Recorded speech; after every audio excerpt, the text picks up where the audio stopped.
Muy buenas tardes. En nombre de la Benemérita Universidad Estatal a Distancia, les doy la más cordial bienvenida al conversatorio Significado de la Guerra Patria Centroamericana para las Américas, organizado en el marco de la Semana Morista por la UNED como parte de las actividades de la Cátedra Interuniversitaria Juan Rafael Mora, de la Comisión de Vicerrectores de Extensión de CONARE y con la cooperación de la Academia Morista. Para la realización de este conversatorio nos acompañan el máster Gustavo Amador Hernández, miembro del Consejo Universitario de la UNED, y en representación del señor Luis Guillermo Carpio Malabasi, rector de la UNED, quien se excusa por no poder estar presente en esta actividad, pero tenía una reunión con el Consejo Nacional de Rectores y un asunto importante que atender el día de hoy, por tanto, nos pidió que lo excusáramos. El doctor Eduardo Torres Cuevas, especialista invitado de Cuba y miembro de la Academia Morista. El doctor Armando Vargas Araya, miembro del Consejo Editorial de la UNED y miembro de la Academia Morista.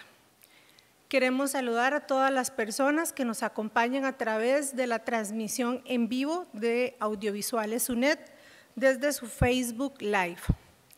Saludamos al excelentísimo señor embajador Danilo Sánchez Vázquez, el embajador de Cuba, que nos acompaña en esta tarde, a las señoras y señores miembros del Consejo Editorial de la UNED, a las señoras directoras, doña Graciela Núñez, directora de la Escuela de Ciencias Sociales y Humanidades, y doña Yelena, directora de Dirección de Extensión Universitaria. Bien, a continuación le cedo la palabra al máster Gustavo Amador Hernández, miembro del Consejo Universitario y moderador de este conversatorio. Buenas tardes. En primer término, a nombre del señor rector, ofrezco la más cordial bienvenida a este docto acto académico. Saludo en su nombre al distinguido filósofo cubano, doctor Rafael Torres Cuevas, quien es el orador principal de las actividades que organiza la Academia Morista con motivo de la celebración de la semana dedicada a don Juan Rafael Mora Porres. Don Luis externa y reitera las muestras de estima y simpatía por su visita, doctor Torres, y la de su señora esposa. Importantes responsabilidades en el seno del Consejo Nacional de Rectores ameritan de la presencia de don Luis Guillermo, quien me ha solicitado que le represente en este acto. La más cordial bienvenida a autoridades universitarias, a los miembros de la Academia Morista, a miembros del Consejo Editorial de la UNED, a los estudiantes y al público que nos acompaña. Especial saludo al señor embajador de la República de Cuba. Externo también un saludo a las personas que nos siguen por medio de las plataformas educativas y tecnológicas. El 1 de abril del año en curso, el Consejo Nacional de Rectores acordó la creación de la Cátedra Interuniversitaria Juan Rafael Mora Porres. El objetivo de esta cátedra es auspiciar la investigación, la enseñanza y la difusión de la vida, el pensamiento y la obra del padre de la patria y su época, así como el ascendiente de su legado en el devenir de Costa Rica. Algunos propósitos de la cátedra son estimular la elaboración de tesis y tesinas sobre el libertador Mora y su tiempo, coordinar la participación anual de las universidades públicas en la Semana Morista, publicar obras moristas en las editoriales universitarias, dar a conocer el legado morista en los medios universitarios de divulgación con producciones propias, incorporar el tema en iniciativas de extensión universitaria, trabajo comunal, seminarios de realidad nacional, teatro, música, pintura y escultura. Con motivo de la Semana Morista correspondiente al presente año y con el conocimiento de la invitación que se le hizo al doctor Torres Cuevas para que fuera el orador principal de los eventos que organiza la Academia Morista, el Consejo Universitario de la Universidad Estatal a Distancia, institución benemérita de la educación y la cultura, acordó en la sesión 2683, celebrada el 16 de agosto, abro comillas, Declarar de interés institucional la visita al país del doctor Eduardo Torres Cuevas, académico, historiador y pedagogo cubano, quien fue invitado por la Academia Morista como orador principal para la Semana Morista 2018. De esa manera, bajo el liderazgo de la Dirección de Extensión Universitaria, se ha organizado el conversatorio de esta tarde, Significado de la Guerra Patria Centroamericana para las Américas. Y se ha invitado al doctor Torres Cuevas y al doctor Armando Vargas Araya como elocuentes expertos en la temática para que acompañen a la comunidad universitaria y al público interesado en la temática a discernir sobre tan reveladores hechos de la historia de las Américas. Acompaña este conversatorio el presidente de la Academia Morista Costarricense y miembro del Consejo Editorial de la UNED, Armando Vargas Araya, quien es periodista y escritor, miembro de número de la Academia Costarricense de la Lengua Española, académico de número de la Academia de Historia y Geografía de Costa Rica, miembro correspondiente de la Real Academia Española y miembro correspondiente de la Academia de Historia y Geografía de Cuba y de Nicaragua, presidente de la Academia Morista Costarricense. Don Armando ha recibido los Premios Nacional de Historia Cleto González Víquez, el Premio de la Academia de Historia y Geografía de Costa Rica, el Premio Florencio Castillo de la Fundación Paz Costarricense, ha sido profesor de la Escuela de Comunicación de la Universidad de Costa Rica, presidente del Colegio de Periodistas, director y jefe de redacción de empresas de comunicación en el país, especialista en infocomunicación. Ha recibido condecoraciones de los gobiernos de Bélgica, México y España, ministro de Comunicación en el gobierno del presidente de don Luis Alberto Monge Álvarez. Su obra más reciente es Juan Rafael Mora y la Guerra Patria, Costa Rica versus el expansionismo esclavista de Estados Unidos, 1850-1860, la editorial de La Habana, editorial de Estudios Sociales del año 2017. Don Armando cuenta con 28 títulos publicados, 17 de su autoría, 5 en coautoría y 6 como editor. La editorial de la Universidad Estatal a Distancia, la UNED, tiene en prensa su obra Rubén Darío y José Martí, Fervor de Costa Rica. Para introducir a don Armando, quisiera señalar de que el doctor Torres, en la introducción a su libro, ha señalado que en el escenario centroamericano se libró la primera batalla frontal exitosa que detuvo el expansionismo estadounidense hasta ese entonces victorioso. Dice el doctor Torres que al presidente Juan Rafael Mora y a la nación costarricense les cupo el honor de haber obtenido la victoria que permitió consolidar la independencia. Don Armando. Muchas gracias a la UNED por esta organización, por la invitación, y gracias al señor rector que nos ha acompañado hasta hace unos minutos en un almuerzo de bienvenida al doctor Torres Cuevas y su distinguida esposa, pero ha tenido que salir a una reunión urgente del CONARE, como se ha dicho. Y muchas gracias a don Gustavo por sus palabras introductorias. El tema de hoy es la Guerra Patria Centroamericana y su importancia, su repercusión en las Américas. Hace 3 o 4 días alguien preguntaba por qué no campaña nacional. Campaña nacional es un nombre para la visión tradicional del conflicto de 14 meses en 1856 y 57. Pero resulta que aquello fue más grande que 1 o 2 campañas. La guerra está hecha de campañas y no a la inversa. O sea, no hay una campaña que lleve guerras, sino que las campañas son las partes y la guerra es el todo. Guerra Patria, como ya se la llama en El Salvador y se la comienza a llamar en Nicaragua, en donde se realizará en el mes de noviembre una actividad académica precisamente con el enfoque centroamericano y bajo el nombre de Guerra Patria Centroamericana. y centroamericana porque muchas veces la hemos visto desde las perspectivas nacionales y no de la región como un todo. Y en verdad aquello fue una alianza defensiva, la única vez que los países de Centroamérica se pusieron de acuerdo para lidiar, para pelear juntos en los campos de batalla en defensa de la independencia nacional, la soberanía política y la integridad territorial.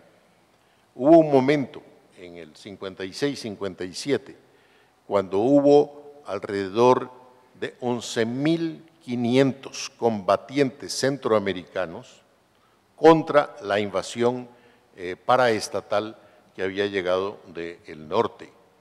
Y murieron personalidades muy destacadas, particularmente de Guatemala, pero la participación de El Salvador fue muy significativa.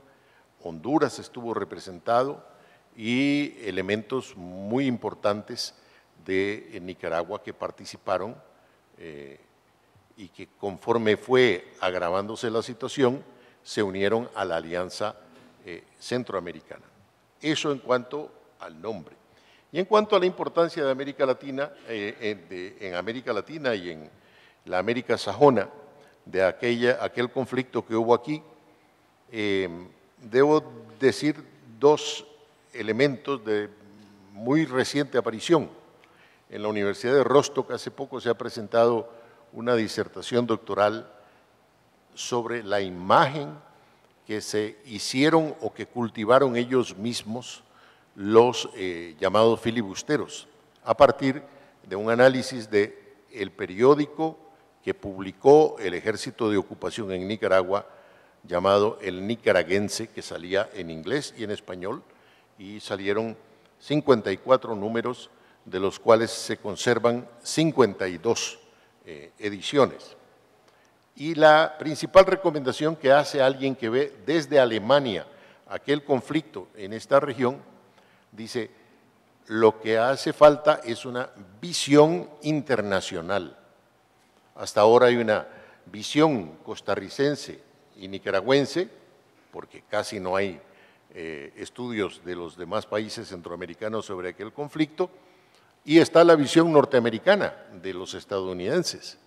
Pero ahí hubo mucho más países involucrados, estuvo involucrada Inglaterra, estuvo involucrada Francia, España también, y otras potencias de aquella época tuvieron que ver y tomar decisiones a favor o en contra, participando o no participando en el conflicto. Entonces, su recomendación es que debe de haber un enfoque internacional, un análisis transnacional.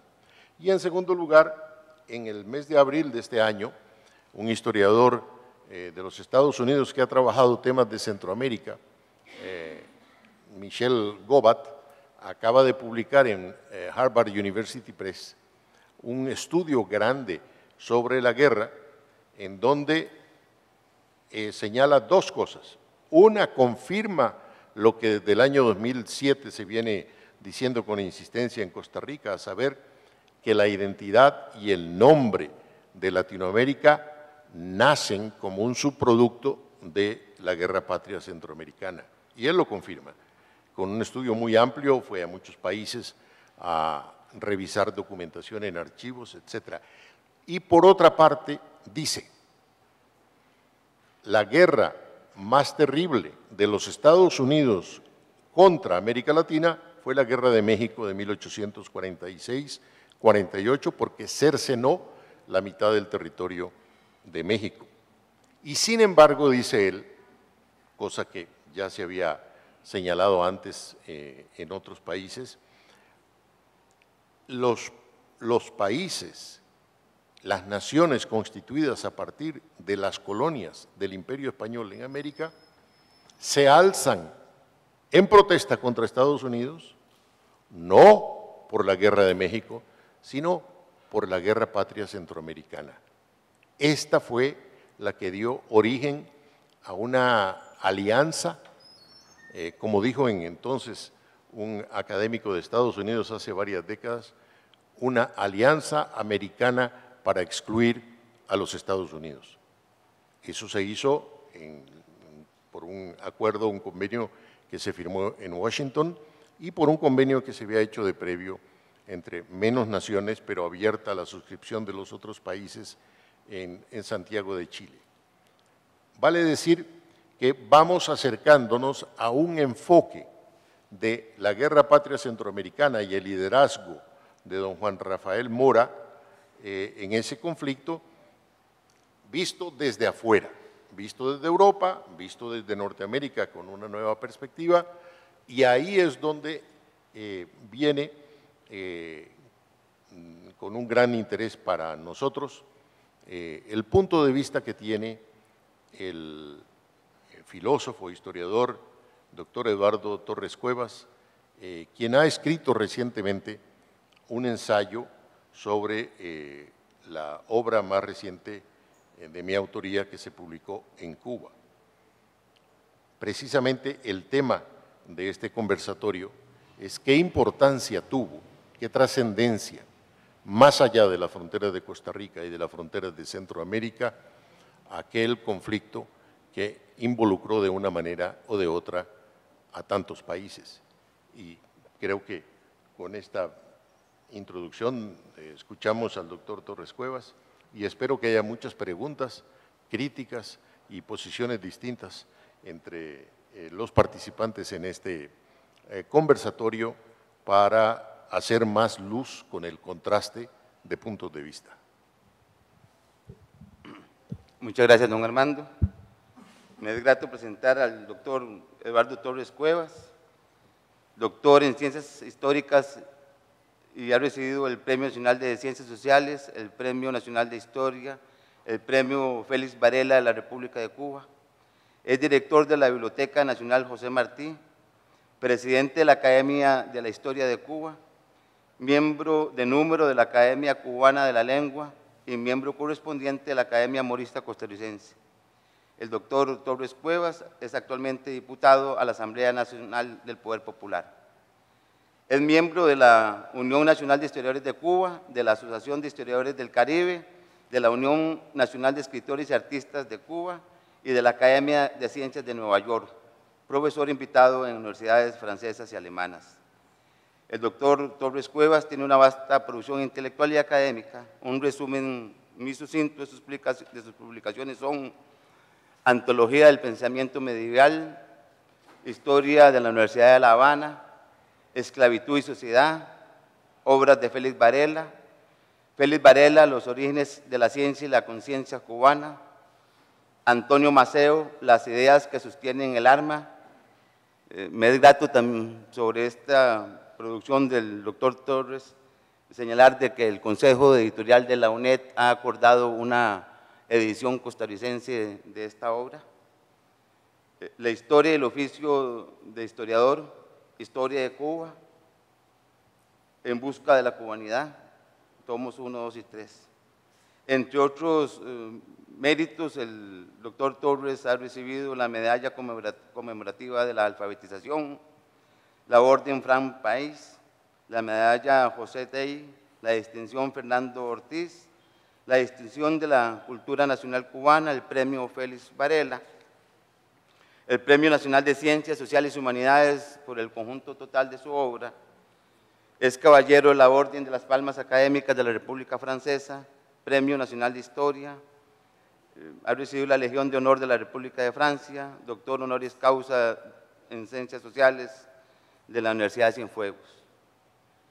Sobre el significado de la guerra patria, el doctor ha escrito que en Centroamérica entre el año 1856 y 1857 se decidió el destino de la configuración política de los actuales estados latinoamericanos, frente a una forma particular y de época que adquirió el expansionismo norteamericano.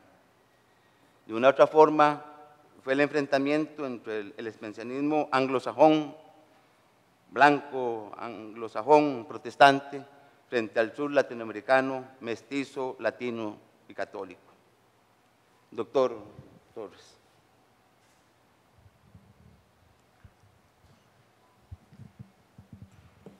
Bueno, ante todo, quiero agradecerle a la universidad, a sus autoridades, al rector, a todos los que han participado en esta invitación y me han hecho posible disfrutar de compartir con ustedes estos días de la Semana Morista. Quiero agradecerle también a todos los que participan en esta actividad, bueno, su asistencia, y trataré de ser lo más preciso y agradable posible, porque hay que compaginar. Hoy hablábamos, el doctor Vargas y yo, acerca de lo que es un libro de historia o una conferencia de historia, y las dificultades que a veces se tiene en la comprensión realmente de lo que requiere la rigurosidad del historiador y hacerlo compatible con lo ameno del relato, del placer de la lectura y del placer y disfrute de la historia. Yo me siento muy honrado también en esta invitación, tanto de la universidad como de la academia, porque creo que esta es una fecha muy significativa para Costa Rica. Nosotros dentro de menos de un mes vamos a estar celebrando el 150 aniversario del inicio de las guerras de independencia de Cuba. Y ahí está nuestro padre de la patria, Carlos Manuel de Céspedes. Bueno, aquí estamos hoy celebrando también este aniversario del padre de la patria de Costa Rica. Pueden imaginarse ustedes el honor tan profundo que tengo de compartir primero con ustedes este homenaje a su padre de la patria y después con mis compatricios el homenaje a Carlos Manuel de Céspedes, nuestro padre de la patria. Creo que empezar a estudiar este proceso, quizás una de las cosas más interesantes que tienen es verlo no solo desde lo que significa para Costa Rica, sino lo que significa para toda América. Decía Martí que lo importante era también salvaguardar nuestra independencia para el bien nuestro y el honor de la República del Norte.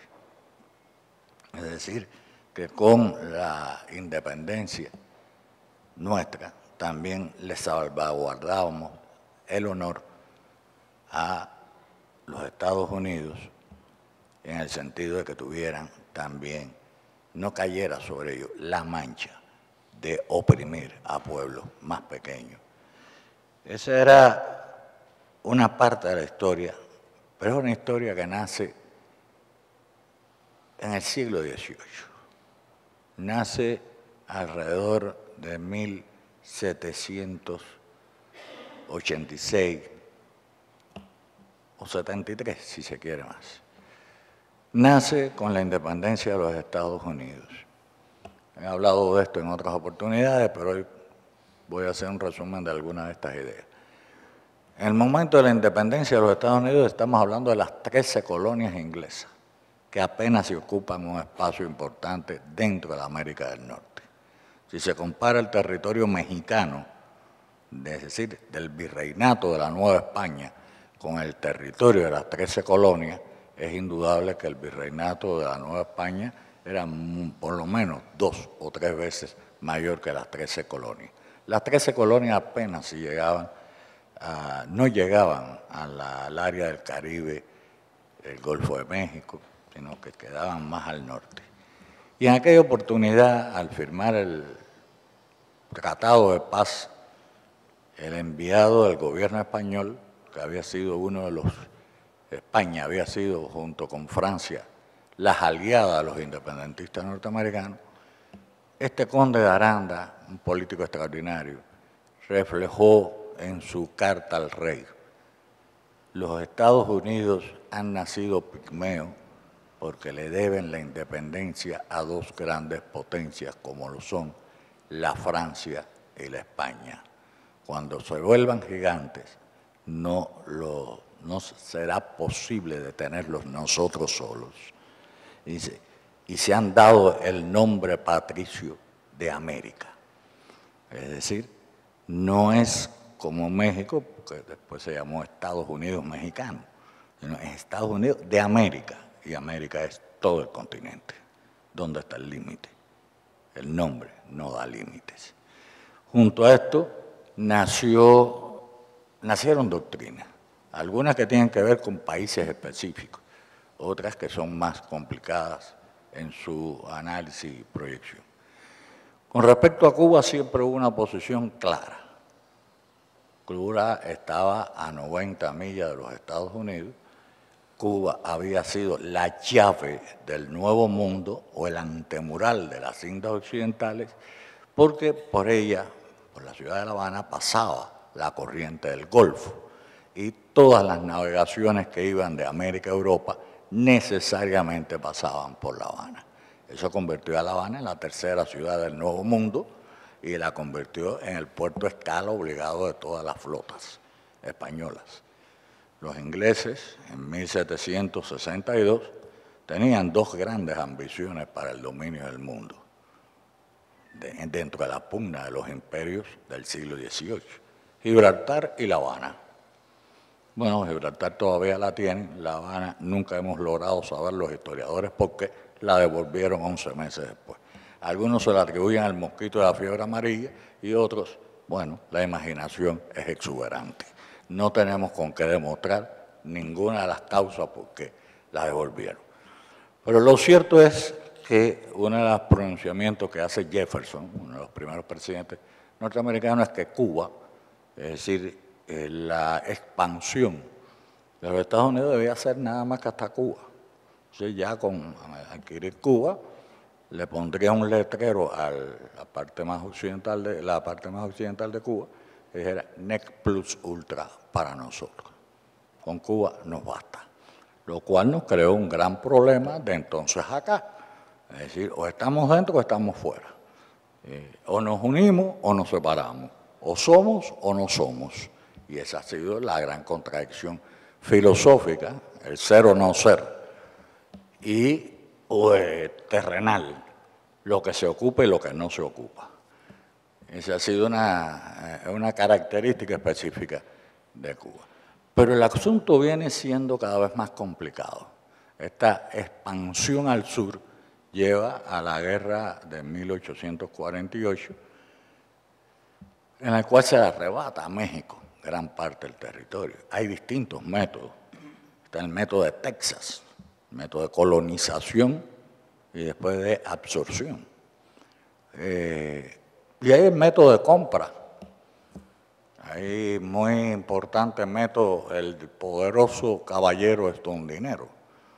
Y los Estados Unidos le compraron la Florida a España.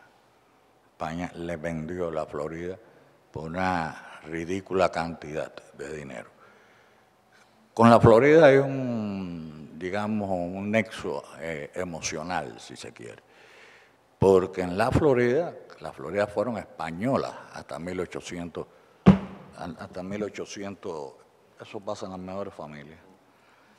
Esperemos que sea agua bendita. Bueno, en 1810 se vende la Florida por España. Esto tiene unas consecuencias importantes. En la Florida se han criado importantes habaneros. El regimiento de fijos de la Florida es el regimiento cuyo jefe es el coronel Bartolomé Morales. Y este coronel Bartolomé Morales va a ser el abuelo de Félix Varela, a quien definió José de la Luz de Caballero, otro pensador cubano, que le llamó el primero, el que nos enseñó primero en pensar. Es, de hecho, el primer filósofo cubano, y ya en 1816 elabora las lecciones de filosofía, que va a ser una obra en la cual se plantea el análisis de la realidad a partir de su propia, es decir, no solo los aspectos teóricos, sino desde los aspectos que constituyen el análisis físico, natural y social de las realidades. De eso pudiéramos hablar con más tiempo. pero no quiero cansarlos tampoco en detalles. No solo se compra la Florida en el 12, en 1812, Napoleón Bonaparte está preparando su guerra contra Rusia y el Congreso norteamericano le ofrece 10 millones por la ciudad de Nueva Orleans. Y Napoleón tiene tanta necesidad de dinero que está dispuesto a darle la Luisiana completa por los 10 millones. Así es como alrededor de estos años 810, 820, los Estados Unidos llegan al Caribe, llegan al Golfo de México y forman parte ya de esta configuración de Norteamérica, hasta el Río Bravo y el Caribe. Pero queda todo lo que está en el sur. Y justamente en ese periodo es que están naciendo las grandes teorías que van a dar sustento a una visión propia de qué hacer en lo que va a continuar el siglo. Ahí nace la doctrina de la fruta madura con respecto a Cuba, es decir, es una comparación con la manzana, es decir, como la manzana por la ley de la gravedad cae al suelo, así Cuba por la ley de la gravedad caerá dentro de Estados Unidos. Es decir, hay una doctrina muy clara, muy evidente y sin ninguna discusión. Esto va a llevar también a grandes discusiones y aquí empieza otro problema muy importante que tiene que ver con el conjunto latinoamericano. ¿Qué identidad tenemos? ¿Quiénes somos? ¿De dónde venimos y a dónde vamos? Esas tres preguntas filosóficas son las que coloca primero Félix Varela y después José de la Luz y Caballero como las bases del pensamiento pedagógico y filosófico cubano. Es algo así como el viejo lema del templo de Delfos, es decir, conócete a ti mismo. ¿Quién tú eres? ¿Qué idioma hablas? ¿Cómo te comportas? ¿Cuáles son tus hábitos, tus costumbres? ¿Te miraste al espejo? ¿Tienes una imagen falsa? Bien, es esas tres preguntas. ¿De dónde vengo? ¿A dónde voy? ¿Quién soy? Las que se colocan como base de un entendimiento del hombre latinoamericano, de una comprensión que va más allá de la simple copia de las grandes teorías al respecto de Europa. No es desconocer estas teorías. Sin el pensamiento universal no hay pensamiento particular. Pero el pensamiento universal por universal no da respuesta siempre a realidades singulares. Y esto es lo que se están planteando estos hombres. Es el Saco, que es una figura tremenda, es el primero que hace una historia de la esclavitud, es el primero que hace un trabajo sobre la vagancia en Cuba. Y hay otros grupos de personalidades que unen toda esta región. Yo comentaba que uno de nuestros más importantes poetas, José María Heredia, al quien todos conocíamos como poetas, empezando por los cubanos. Y esta es la parte de la labor de los historiadores, descubrir lo que no se conoce. Si repitiéramos todo siempre, pues sería algo aburrido. Hay que descubrir. Y encontramos en la Biblioteca Nacional que José María Heredia había escrito una historia universal en 1832. Este hombre que nació en Cuba, que se trasladó, hizo toda su vida en México, publica en México bajo la protección de Guadalupe Victoria esta historia universal y aclara que la está haciendo después de haber estudiado una historia universal, la de Tiller, norteamericana, y que se dio cuenta que no era la que necesitaba nuestra juventud, y recalco la palabra juventud, sino que nuestra juventud, porque la de Tiller resaltaba los valores del mundo anglosajón y disminuía los valores del mundo latino. Y esta visión hizo que Heredia dijera, no, esta no es la historia que yo tengo que escribir para los jóvenes latinoamericanos. Y esa es la historia que él empieza a escribir. Yo contaba ahora hace poco que Heredia le escribe a la madre que él esperaba que esta historia universal de él fuera la que le diera la gloria y que no dijeran sus enemigos que él simplemente se dedicaba a escribir poemas. Bueno, desgraciadamente ha pasado por la historia, a la historia como poeta, no como historiador. Pero de todas maneras lo estamos redescubriendo. Estamos a tiempo de ponerlo por lo menos al mismo nivel del poeta, porque yo no disminuyo el poeta. El himno del desterrado de Heredia consiste en el primer himno nuestro, sin música, pero himno al fin. Y es el himno que precisamente, una de sus párrafos finales dice que no en balde entre Cuba y España tiene inmensas sus olas el mar. No hay enemistad, que es otro punto. Hay amor, pero amor y dignidad, y amor y búsqueda. Es decir, no es contra ninguna nación en particular que se hace estos movimientos. Y por eso otro elemento clave en este surgimiento de todo este proceso es el pensamiento filosófico, político, teórico, sobre una base también muy sólida, que la va a decir uno de los alumnos de Varela, discípulo más que alumno, José de la Luz y Caballero, cuando expresa ciencia y conciencia. Ciencia para crear conciencia, conciencia para hacer ciencia. Era algo que era básico. La ciencia no se hace por hombre sin conciencia y sin conciencia tampoco se hace la ciencia. Ese juego que parece un juego de palabras, después se aumentó, después le agregan otra palabra, ciencia, conciencia, virtud. Y recientemente lo vi en otra versión, ciencia, conciencia, experiencia. Me gustó mucho esa última variante. Y bueno, ahí tenemos todo un proceso donde ya hay una maduración en el campo del pensamiento también. Hay un pensamiento que empieza a identificarnos.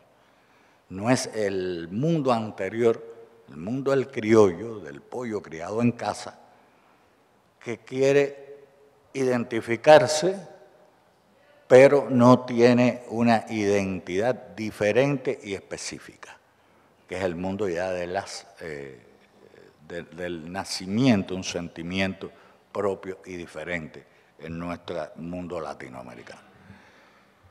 Ahora, ¿qué ocurre? Lo que es el expansionismo hacia la década de los años 30 encuentra un aliado fuerte también en ciertas tendencias que hay en nuestros pueblos comunes. Pero fundamentalmente vuelvo a remitirme a Cuba, porque Cuba era el centro de una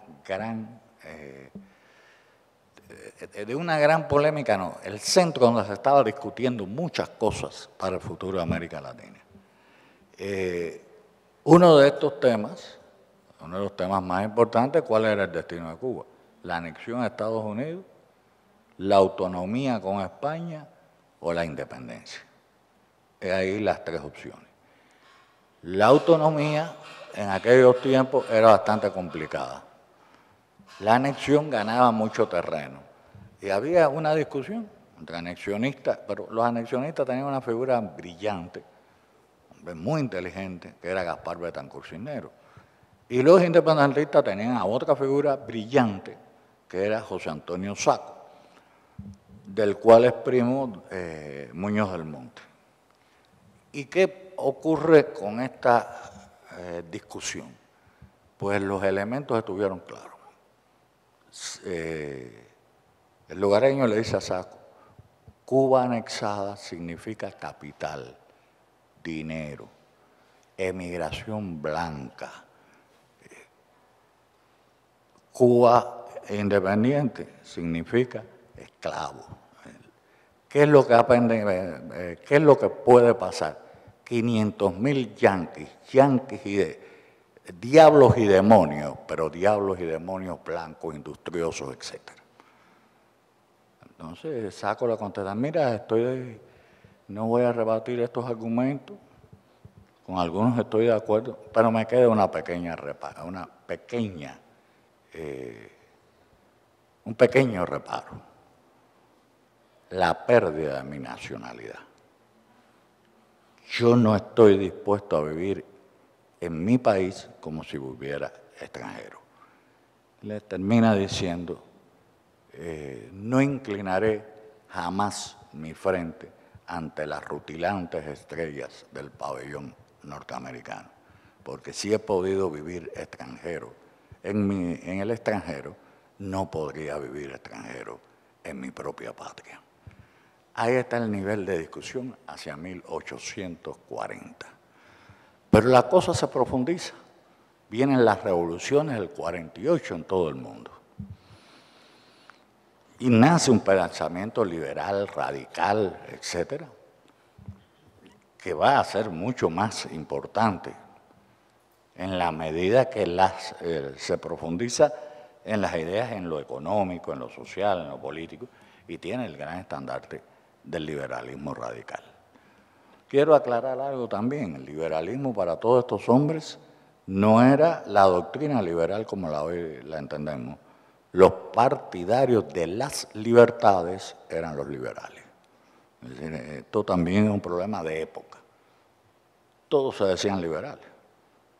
Mariana Grajales, la madre de Antonio Maceo, cuando se van a alzar le dice, de rodillas todo, coge un crucifijo y le dice esta increíble frase, jurad por Jesucristo que fue el primer hombre liberal. Defender, liberar a la patria o morir por ella. Sí, imagínense ustedes, Jesucristo es el primer hombre liberal, pero era lo que estaba de moda y lo que entendían los liberales. Esto lleva ya a que hacia finales de la década del 40 ya se da con mucha fuerza un proceso que ha sido llamado filibusterismo. Ya no es la entrada directa de un Estado, sino, Vargas usaba la palabra paramilitar, sino de una fuerza al cual el Estado sabe que existe, la protege y la ayuda, pero no, en caso de esta fuerza intervenir no implica un problema que pueda traer conflicto con otros Estados. Y esto es lo que nace y crece en Estados Unidos. Ahora, el primer intento filibustero en el concepto de la época, que es esta fuerza, llamémosla paramilitar, en el concepto de la época, el primer movimiento filibustero con todas las leyes, reglas del juego fue el de Narciso López a Cuba. Narciso López, les puedo decir que mientras exista Cuba, existirá la discusión sobre Narciso López. Es decir, ¿quién era Narciso López? Si Narciso López quería la independencia, si no la quería, si era anexionista, si no lo era. En fin, esa discusión, porque hay, como toda buena discusión histórica, elementos para todas las bandas. Se puede decir todas las posibilidades de López. Incluso López, mi amigo Eusebio Leal una vez me preguntó, estaba haciendo un trabajo sobre López, me mandó una pregunta y me dice, bueno, la última frase de López es, mi muerte no cambiará los destinos de Cuba. Entonces, le respondo a Eusebio, el problema es que cuáles eran los destinos de Cuba para López. Había que desenterrarlo, a ver si nos lo explica. Pero esa frase es tan enigmática, era preferible que no hubiera dicho ninguna. Nos hubiera dejado más tranquilos. Ahora no. ¿Cómo nosotros resolvemos el problema de cuáles eran los destinos de Cuba para López? Entonces, ahí vienen las interpretaciones. Pero prácticamente, López hace 2 expediciones. Muere en La Habana por garrote vil. Los hombres que van, esto es 1851, los hombres que van a estar asociados a William Walker, una gran parte, o una de las partes fundamentales, son los cubanos. los cubanos de Domingo de Curía, los cubanos que habían estado con Narciso López, los hombres que querían vengar la muerte de Narciso López. Y esto ya complica bastante las cosas. Pero además no eran 4 cubanos. Armando ha sacado más o menos la cuenta, pero en total el batallón entre los que eran, porque también para Cuba fueron húngaros. Cuando López desembarcó en Cárdenas eran 2 cubanos y todos los otros eran húngaros. Imagínense cuando llegaron al puerto de Cárdenas, venimos a libertarlo, unos hombres raros que hablaban un idioma raro. No, mire, no me libere, compadre. Ya el mal conocido lo conozco, pero no encontró nadie que lo secundara.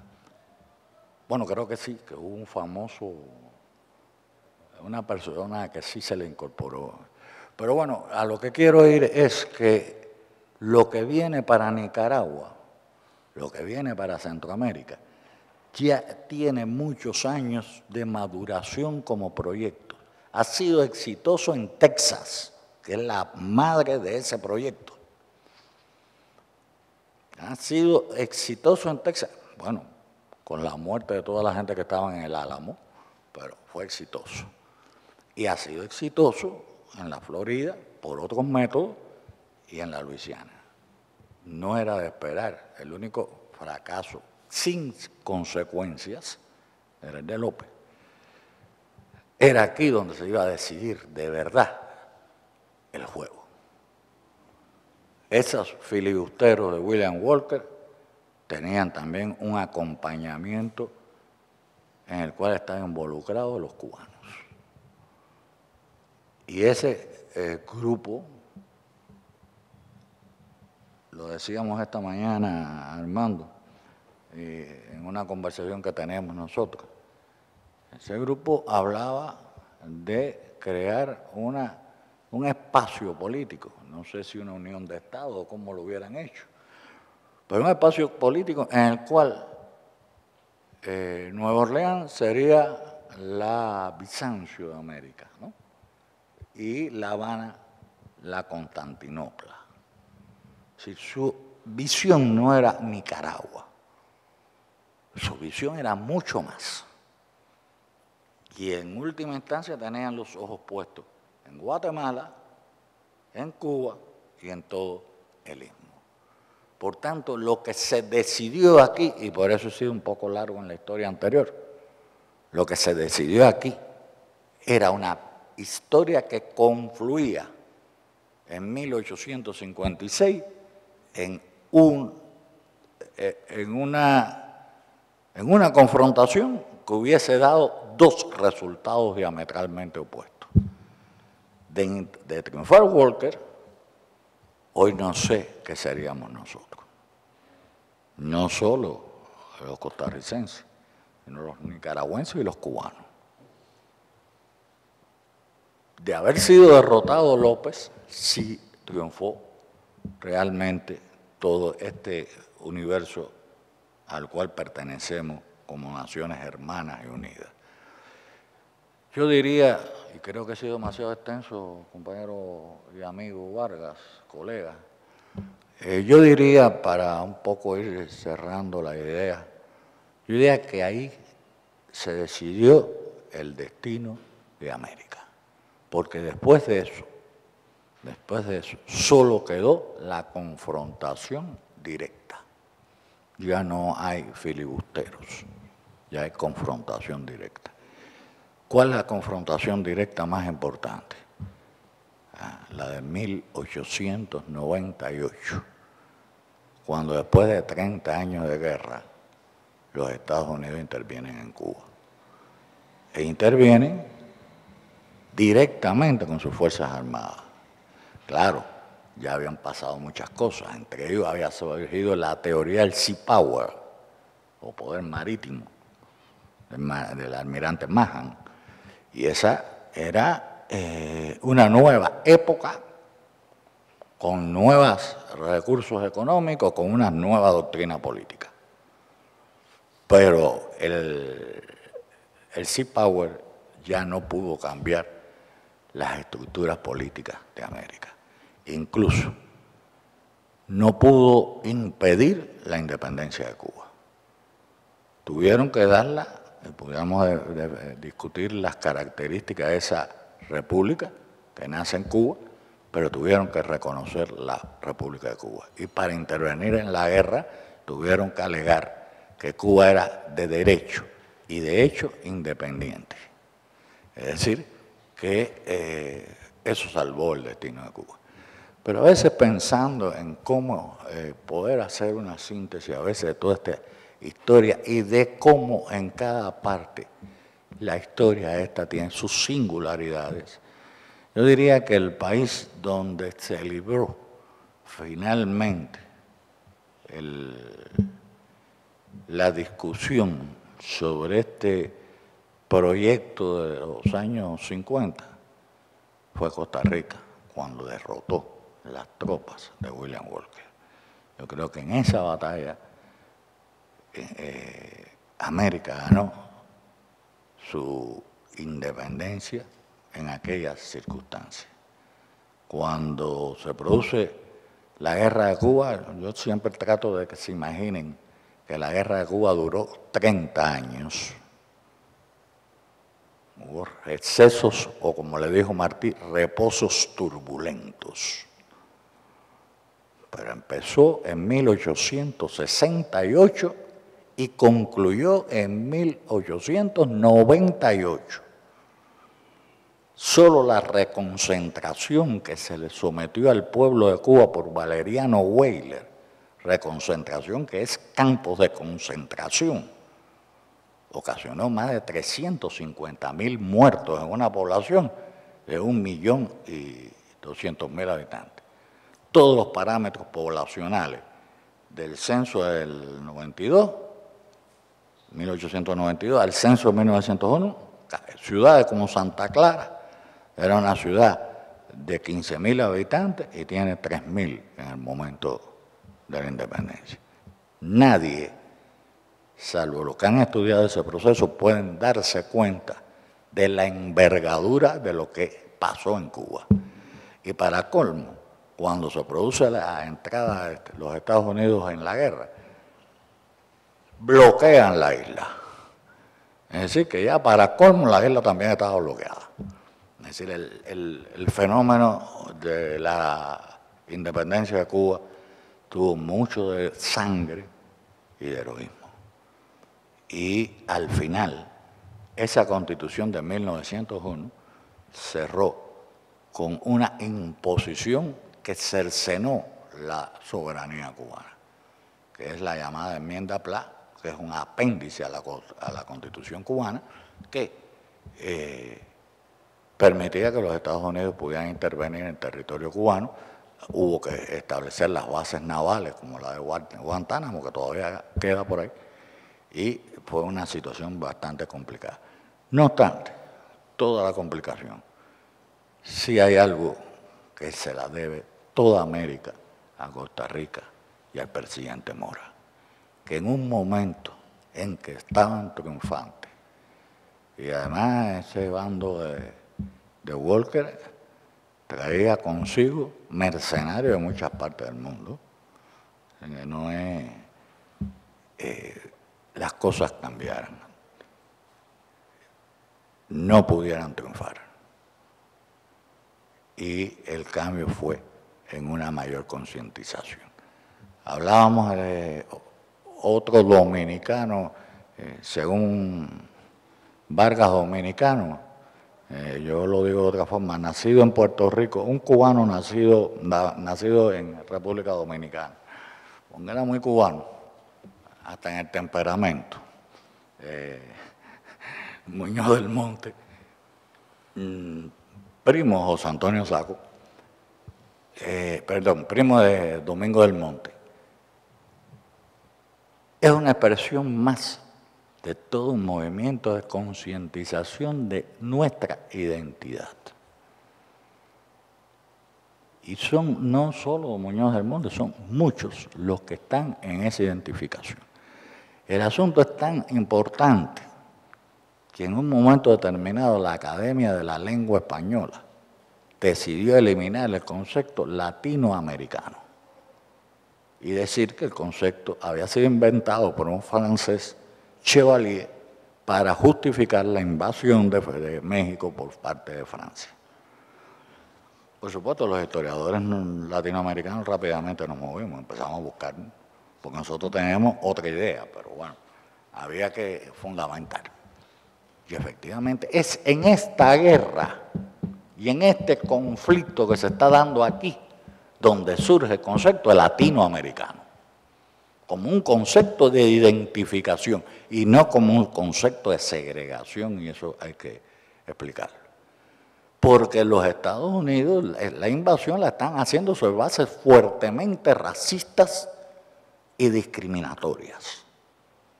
Lo están haciendo como guapo, blanco, anglosajón y protestante, contra un pueblo inferior católico.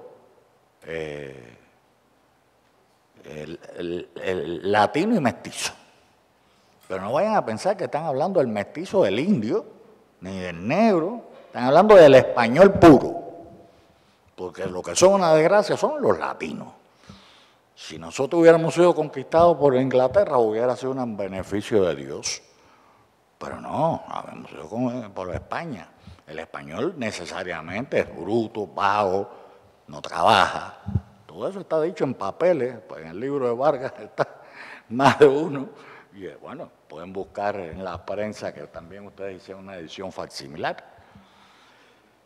Ahí está, los calificativos, la raza superior. Los latinos se dedican a dormir, a vegetar, no tienen creatividad, no son. Eso es un modo en que se enfrenta ese problema. ¿Y qué es lo que surge? El orgullo latino. Eso creo que suena a una película o algo así. Orgullo latino. Una pieza musical, algo me suena del orgullo latino. Es decir, surge la defensa que hace del mundo. Nosotros somos latinos. Pudo haber buscado otro término. Puede ser. Pero está buscando un término de contraposición entre lo angloamericano y lo latinoamericano. Y está en este sentido creándose una forma de profundización de una conciencia latinoamericana. Y esto va a ser vital para lo que es la poesía, la música, el arte, que va a tener ese sentimiento de necesidad de decir quién soy yo, de dónde vengo y a dónde voy. Y yo creo que esa es la clave de esa época. Y esa fue la clave que nos dieron hombres como Mora y hombres que supieron colocar las cosas no solo en un aspecto militar, sino en un aspecto cultural, que es mucho más profundo y más trascendente que el puro hecho militar. No se trata solo de las victorias militares, se trata de lo que expresa en un sentido más amplio los hombres que comprendían en aquellos momentos la necesidad de defender su propia identidad. Para mí es ahí donde está la esencia del problema. No sé si he hablado demasiado porque no me di el tiempo, me sentía bien, con deseo de conversar con ustedes y por supuesto, Armando, todas las preguntas que sean necesarias las contestas tú, ¿no? Muchas gracias.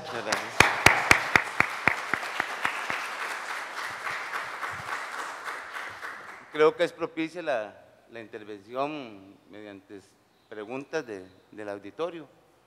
Se encuentran historiadores, estudiantes, autoridades universitarias en este recinto y ofrecemos entonces la palabra.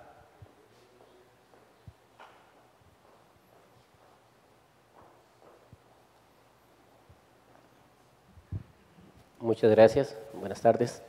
Mi nombre es Mauricio Soto y quiero tengo una duda, digamos, eso fue la historia de Cuba, pero se ha visto, por ejemplo, la intervención en diferentes partes de la historia de diferentes modelos para poder intervenir en un país.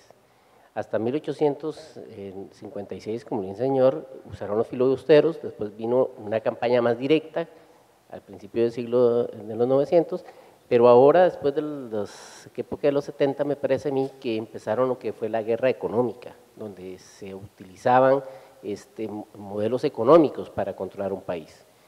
Pero ahora me parece que ha cambiado el modelo y eso es lo que quería saber, si ustedes tenían conocimiento de si se ha visto un cambio de modelo en este tipo de control que se va haciendo político a través del tiempo por medio de las organizaciones no gubernamentales, las ONG. Porque me parece que a través de la historia se va cambiando paulatinamente el modelo de control, buscando ser como más diplomático, más que no me vean qué es lo que estoy haciendo, y ahorita yo creo que venimos para esa parte. Entonces, en esa parte no sé si ustedes tienen un poquito de idea sobre esa parte.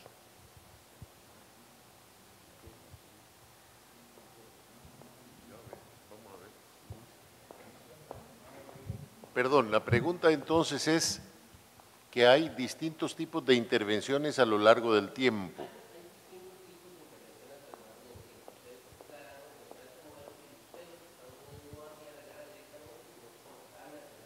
Así es.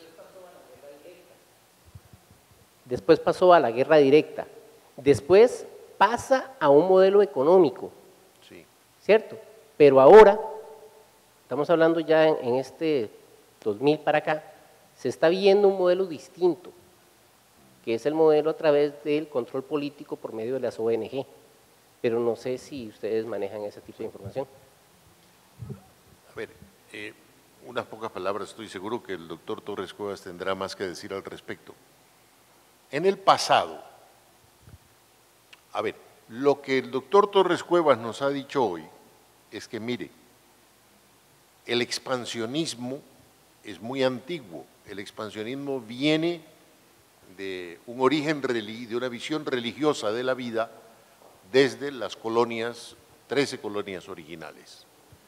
Y ese expansionismo se manifestó primero por la adquisición de territorios, le compraron la Florida a España, le compraron la compra de Luisiana, que fue gigantesca, a Francia, hicieron después un acuerdo con Inglaterra sobre unos territorios al norte, más lo que se llamó el Oregón, y luego la expansión territorial por la guerra del 46-48 en México.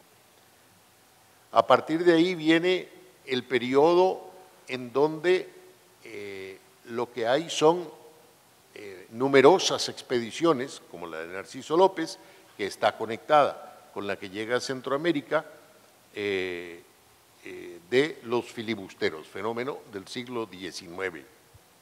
Y eso acaba más o menos con el inicio de la Guerra Civil, es decir, hay unos 10 años en donde florece el fenómeno del filibusterismo. Pero el filibusterismo es una encarnación del expansionismo de los Estados Unidos. Ese expansionismo cobra una nueva gran ofensiva mundial, de alcance mundial, cuando participa en la guerra por intercepta la independencia, la guerra de independencia de Cuba, y luego él ya nos ha ido explicando cómo por la enmienda Platt aquello continuó. En el gobierno de Abraham Lincoln, el secretario de Estado en aquel momento definió una nueva estrategia, que ya no sería dominio territorial, sino dominio comercial. Y vino una gran ofensiva con la primera conferencia que llamaron americana, que se reunió en la ciudad de Washington, y pronto después lanzaron el panamericanismo, y pronto después vinieron los llamados tratados de reciprocidad, por la cual se quería más o menos sustituir el antiguo monopolio del comercio que tenía España en sus excolonias por una nueva forma de monopolio comercial que estaría en manos de la Unión Americana.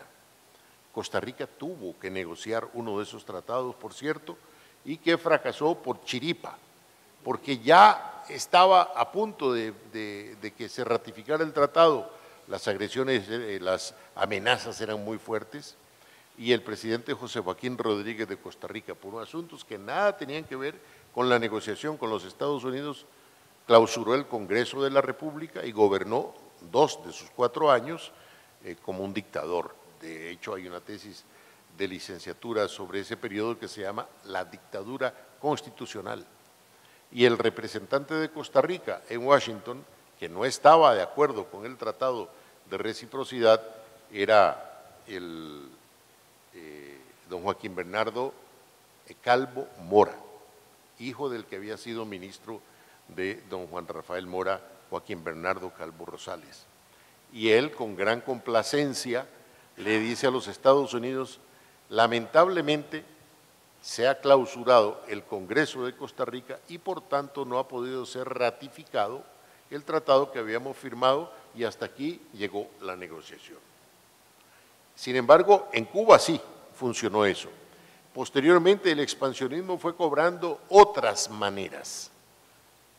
Cuando uno mira en el arco más grande de esas relaciones el impulso del expansionismo, que en un momento ese expansionismo esclavista, porque era en el conflicto entre los estados del sur, esclavistas de la Unión Americana, y los que estaban por el trabajo libre, free soil se llamaban a esos estados, que estalló en la guerra civil. Pero el expansionismo continuó de distintas maneras.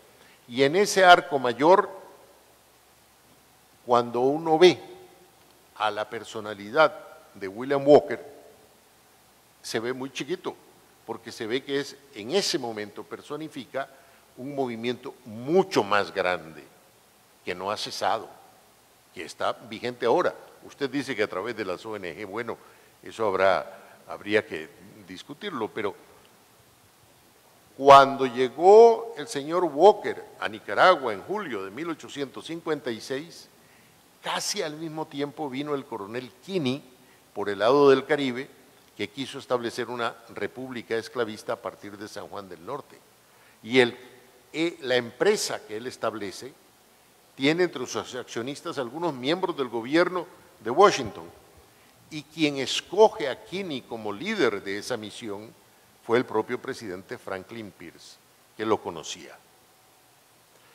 Y llegaron casi como pinzas, uno por el Caribe y otro por el Pacífico, aparentemente por razones distintas, pero eran 2 esfuerzos de un mismo impulso del expansionismo. Por eso ahora, cuando hablamos de la guerra patria centroamericana, a quien se enfrenta no es a un individuo, es a una ideología, es a un movimiento, un impulso histórico mucho más grande, que es el expansionismo, a veces territorial, a veces esclavista, a veces económico, a veces comercial, de la Unión Americana. Y yo creo que no está de más decir que leyendo y escuchando la retórica que domina la política en los Estados Unidos hoy, el expansionismo sigue como Johnny Walker, tan campante. Esta visión de que lo que hay en Costa Rica y Nicaragua, en esa zona fronteriza, es parte de un conflicto mayor, de un pensamiento geopolítico de más grande dimensión, y que aquí se vio, porque en su proclama del 1 de marzo de 1856, el presidente Mora dice que una de las razones por las cuales Costa Rica va a la guerra es a luchar por la independencia hispanoamericana. Eso está en la proclama, no lo habíamos leído, no le habíamos dado importancia, pero ahora viene alguien como el doctor Torres Cuevas y dice, claro, desde aquí nosotros que hemos visto el expansionismo por nuestra propia experiencia, lo vemos allá también, y eso es parte de un esquema mucho mayor que lo que originalmente se ha planteado casi como un conflicto fronterizo sin mayor trascendencia.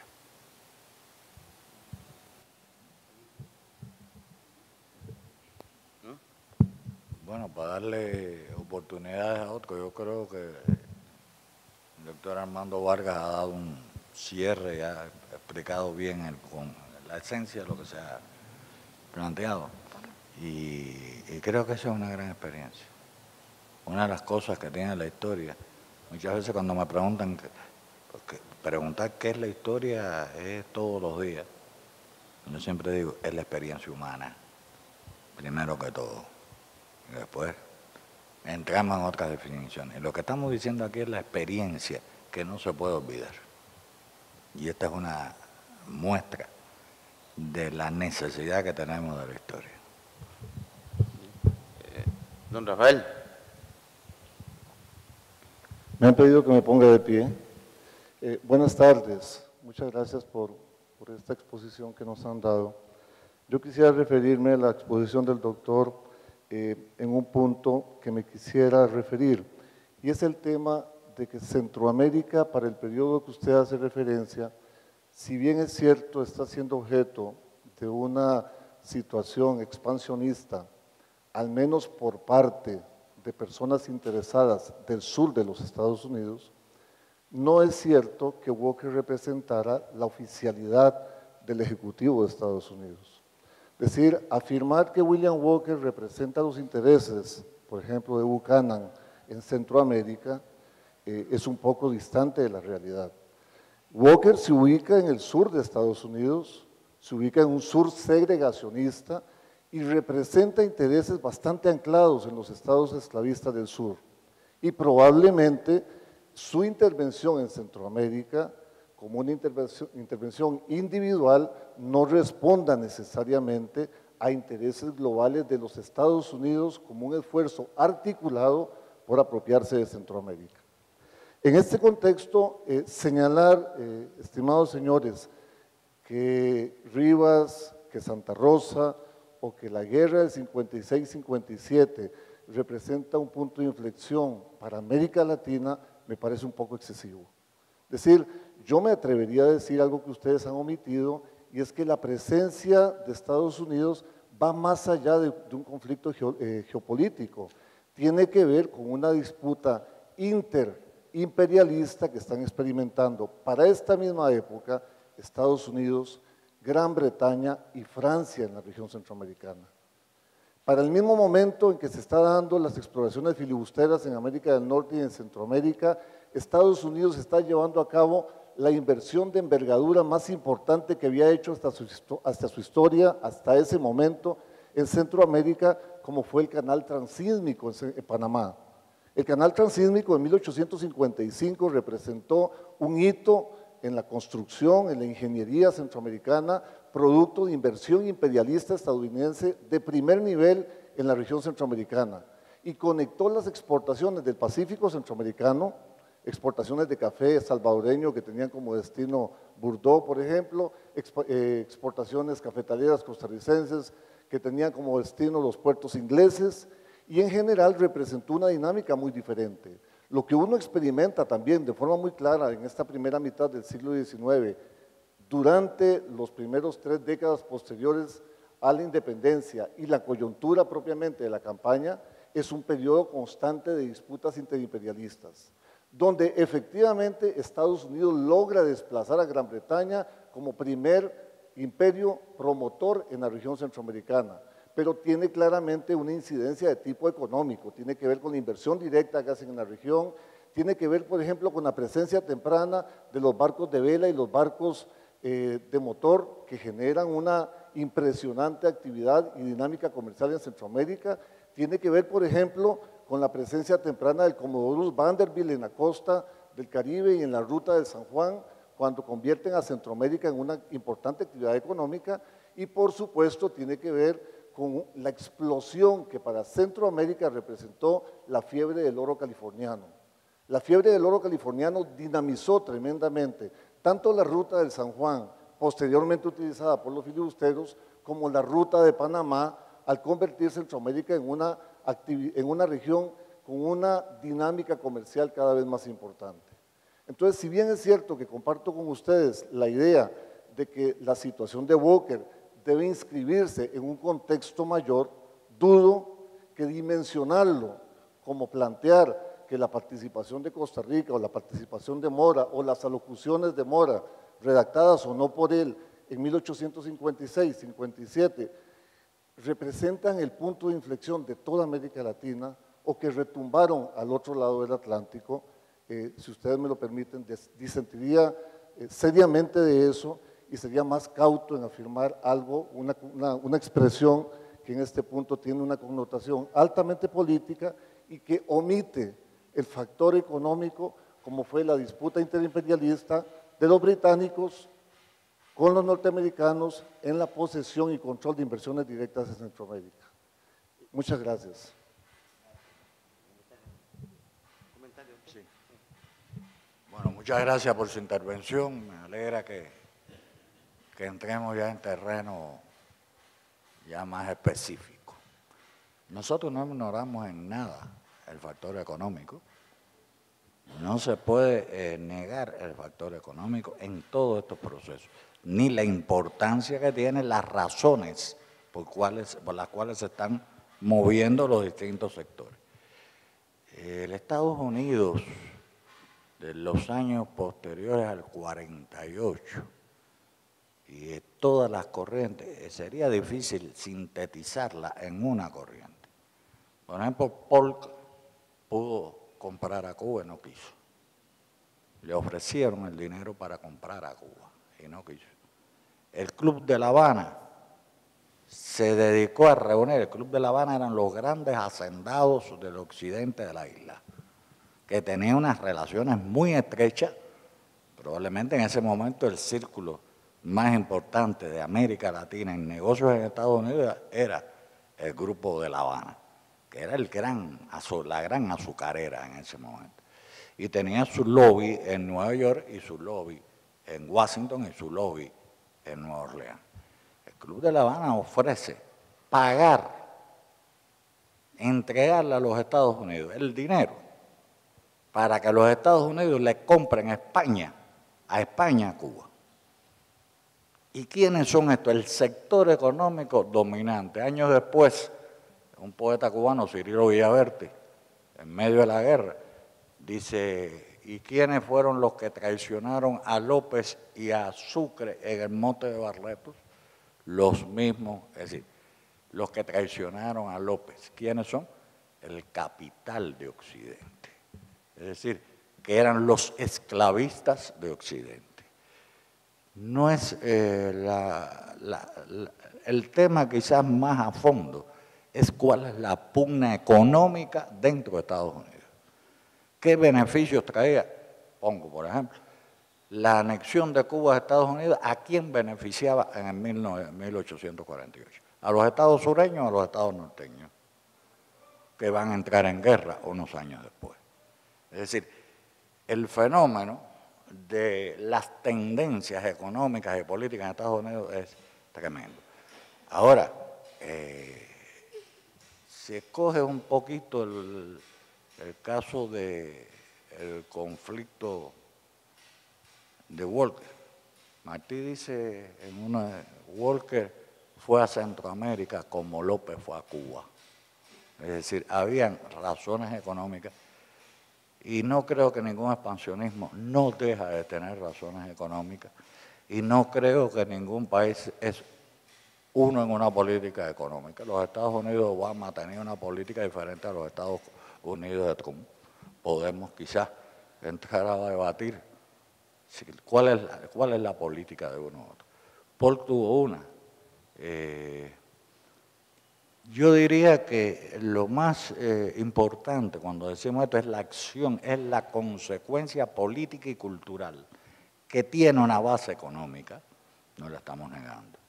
Pero creo que lo que sucedió allí sí tenía que ver con un proyecto que no era William Walker. Ahí estaba sobre todo el grupo de la Luisiana que había estado vinculado al movimiento de Texas y que son los que están apoyando a los cubanos, y que es el grupo cubano de Domingo Goycuría, uno de los más poderosos hacendados en esa época, y al cual sostienen los hacendados cubanos esclavistas de Occidente, los que están también introduciendo el elemento, es decir, están creando una fuerza militar como tal. Yo creo que aquí estamos hablando de símbolos importantes. Y es importante en los países y en los pueblos mirar sus símbolos con cuidado. No siempre los factores económicos le dan a una época su sello, aunque estén condicionados esos sellos por factores económicos. Yo creo que la simbología... Hay ejemplos extraordinarios. Yo decía que estamos conmemorando en estos días los dos padres de la patria. Carlos Manuel de Céspedes y todo el patriciado con que se inicia la guerra de independencia en Cuba, mueren en la total pobreza. Y eran hombres ricos, lo dieron todo. Ahora estaba hablando yo con Vargas porque estamos en Cuba interesados en recuperar los restos de Manuel de Quesada. Manuel de Quesada, un rico hacendado que estuvo en la guerra de México, estuvo en la guerra de Estados Unidos, fue el primer jefe del Ejército Libertador, muere aquí en Costa Rica en extrema pobreza. Y tuvieron que ser los hermanos masones quienes recaudaron el dinero para enterrarlo. Digo esto porque yo sí creo que ahí hay un símbolo muy importante. Hay una época que se agota, y no por aquí solo, se viene agotando con el fracaso de López. La gran figura de todo ese movimiento, por la parte nuestra, fue López. Y se viene agotando porque hay otra época que está naciendo y otros conflictos que están naciendo. Y yo creo que todo esto forma parte. No creo que en ningún país ni en ninguna política hay una política. Hay varias visiones sobre un problema que generan políticas diferentes. Me encanta su opinión y la comparto en una gran parte, pero sí creo que nosotros debemos significar lo que se fue esa guerra de Centroamérica.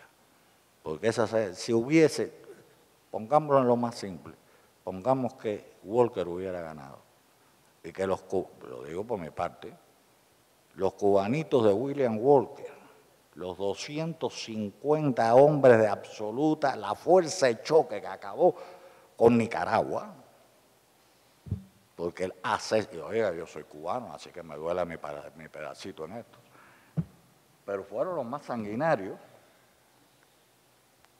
Los cubanos fueron los más sanguinarios y los hombres de confianza de Walker. ¿Y por qué? Era simplemente poner un presidente en Nicaragua. Era cambiar toda una geopolítica y hasta qué punto o no, y ahí está la documentación, en Estados Unidos ciertos personajes no estaban detrás, o por lo menos conocían, o por lo menos no tomaban partido en contra de lo que hizo Walker. Yo diría que tenemos que analizarlo y puntos de vista diferentes pueden haber y ellos lo habrán. Pero yo creo que hay una gran significación. Por lo menos para Cuba, si esa gente gana, la historia nuestra hubiera sido otra. Por suerte fracasaron. Porque cuando fracasaron ellos, el movimiento independentista cubano hizo así, y cuando Céspedes empezó todavía estaba la parte dubitativa de que si sí o que si no, pero en el 69 y 70 ya no había dudas de que Cuba iba a luchar por su independencia y no por la anexión. Y repito, todo esto es, como lo dije en medio de la conferencia, interpretable. Podemos sentarnos y estar una noche entera si estamos acompañados de una buena botella de ron Habana Club y un buen tabaco habano. Romeo y Julieta, yo he hecho la noche completa, hay café, discutiendo sobre este tema. Pero bueno, nada, son puntos de vista y yo creo que los símbolos son importantes. La simbología es muy importante para los pueblos. No sé si más o menos me entendiste, sé que no es el mismo punto de vista, pero bueno. Muy bien, no sé si hay alguna otra intervención del don Alonso Rodríguez.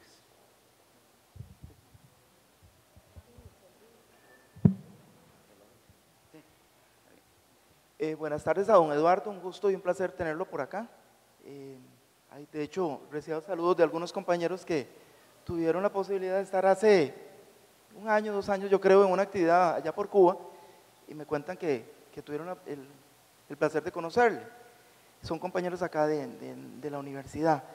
Don Eduardo, en realidad son 3 comentarios, 3 preguntas más que todo, y aprovechando que usted no es costarricense, ¿verdad? Y que usted tiene una visión que me encantaría saber cuál es su visión en relación, por ejemplo, a 2 aspectos en particular.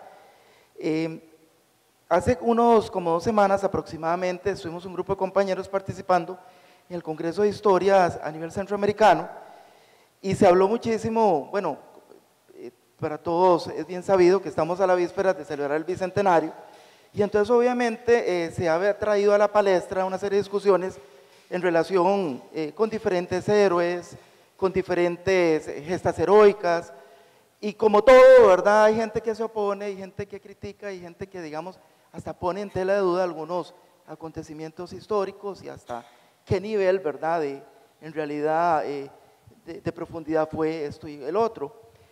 En el caso particular, como usted podrá comprender, la mayoría éramos centroamericanos, había gente también mexicanos, había gente de Europa, y me llamó muchísima la atención, y no fue uno el que lo dijo, fueron varias personas de las que estuvieron por allá, que ponían en tela de duda,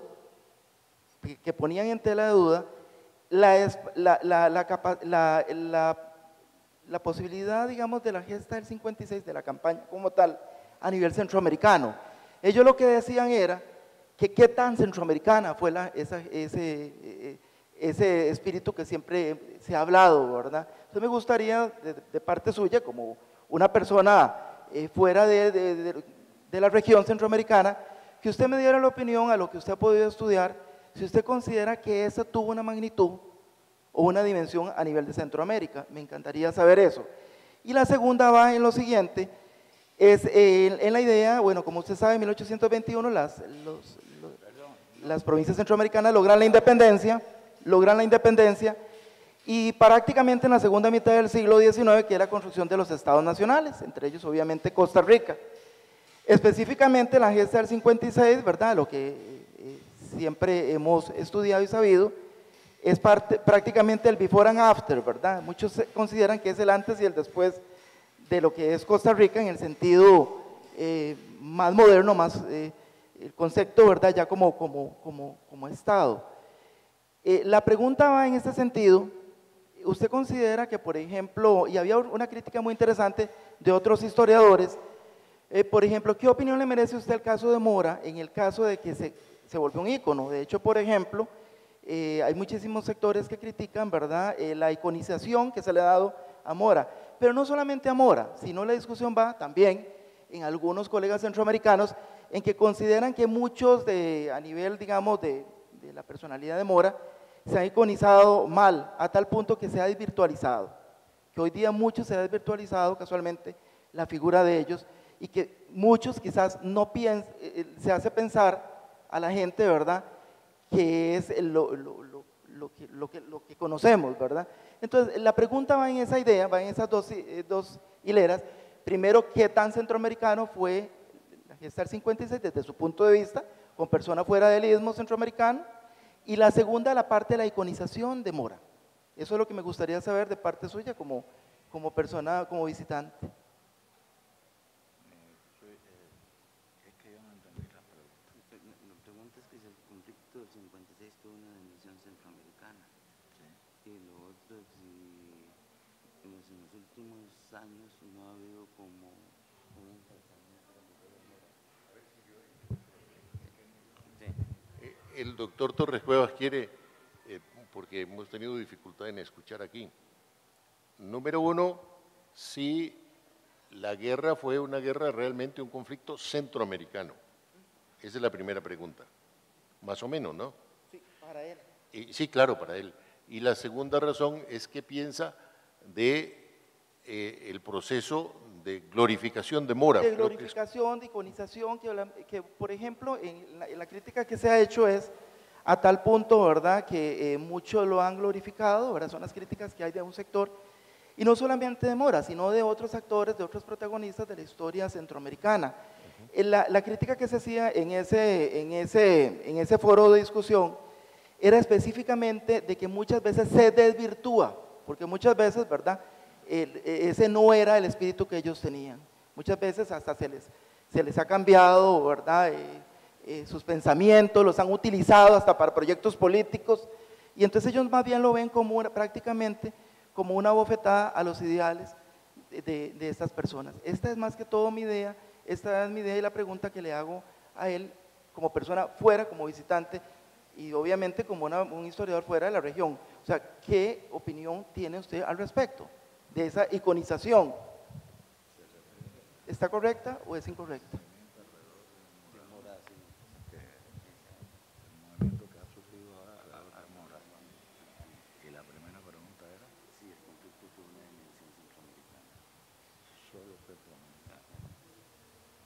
Bien, perdona, pero es que se oía muy mal, parece que el micrófono distorsionaba un poco tu voz y yo prácticamente no entendía la pregunta, por eso estaba preguntando aquí, para estar seguro de si no es lo que tú has dicho o lo que esperas, tú me lo pides sin ningún tipo de...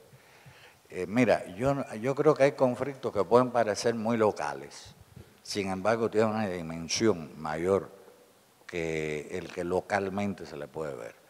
Hay lugares donde se deciden situaciones muy complejas y sencillamente en ese conflicto, en ese momento, se están decidiendo no solo una circunstancia específica, sino en una circunstancia mucho mayor. Yo pienso que todo tiene una dimensión, que puede ser una pequeña dimensión, una dimensión media y una mayor dimensión. Mi apreciación, y te repito, no solo por la visión que pueden tener ustedes los costarricenses, sino yo te diría por la visión mía como cubano, al cual no es inocente, por eso hice la observación de lo que significa las tropas de Domingo Goycuría, como lo que significa la ruptura de Domingo Goycuría con... Es decir, yo creo que hay otra dimensión en la cual, por ejemplo, el destino de Cuba sí estaba hipotecado, de haber sucedido lo contrario. Porque no era, y esa es la polémica que va después entre Goycuría y Walker. Yo sí creo que hay una visión que puede verse solo centroamericana, pero hay una visión que tiene que ver. Martí decía, en el fiel de las Antillas están en el fiel de América están las Antillas, que si libres, si esclavas. Y yo creo que ahí se decidió gran parte de ese problema. Ya se había decidido en un primer momento en la derrota de Narciso López, pero aquí se decide también en un segundo momento. Yo creo que es un momento muy importante. Puede tomarse su dimensión más en una versión más pequeña o en una dimensión mayor. Yo soy de los que creo, y lo digo con absoluta convicción, y lo digo pensando no solo en Costa Rica, sino en lo que hubiera pasado en Guatemala y en Cuba. Y lo que decía Walker, lo que decían ellos, es decir, además está escrito, por ahí está, su objetivo no era Nicaragua, su objetivo era Cuba. ¿Y por qué era Cuba? Entonces no se estaba discutiendo Centroamérica, se estaba discutiendo mucho más que Centroamérica. ¿Y por qué su objetivo era Cuba? Porque Cuba en ese momento significaba un poderío económico y un dominio geopolítico de una región. ¿Sí? Para mí hay muchos elementos para verlo en otra dimensión, en una dimensión mayor en ese momento. La segunda pregunta, mira, yo te diría que yo no estoy facultado para evaluar cuestiones que son puramente de ustedes, los costarricenses. Ustedes determinarán el lugar que tengan sus figuras, pero no yo. No me siento autorizado a dar una opinión de si debe ser o no debe ser, porque además tampoco conozco a fondo cómo ustedes han analizado, han visto la figura de Mora, etc. Entonces, me excusa, pero yo no, sobre ese aspecto no quisiera dar opinión porque no me concierne. Es Es decir, es un problema netamente de respeto a ustedes, que son los que tienen que decidir ese tipo de problemas. No soy yo quien puede decir, me parece que va bien, me parece que va mal. No, yo no puedo, creo que por respeto a todos ustedes no debo inmiscuirme en eso.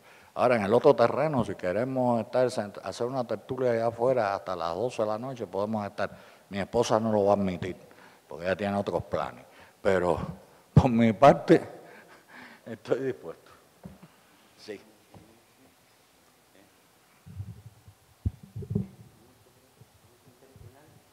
Bueno, muchas gracias. Damos por terminado este acto académico. El agradecimiento al doctor Eduardo Torres, a don Armando Vargas, al público que nos ha seguido por las plataformas tecnológicas y a ustedes, colegas. Podemos compartir ahora a continuación un cafecito en la soda del Paraninfo. Muy buenas tardes y muchas gracias.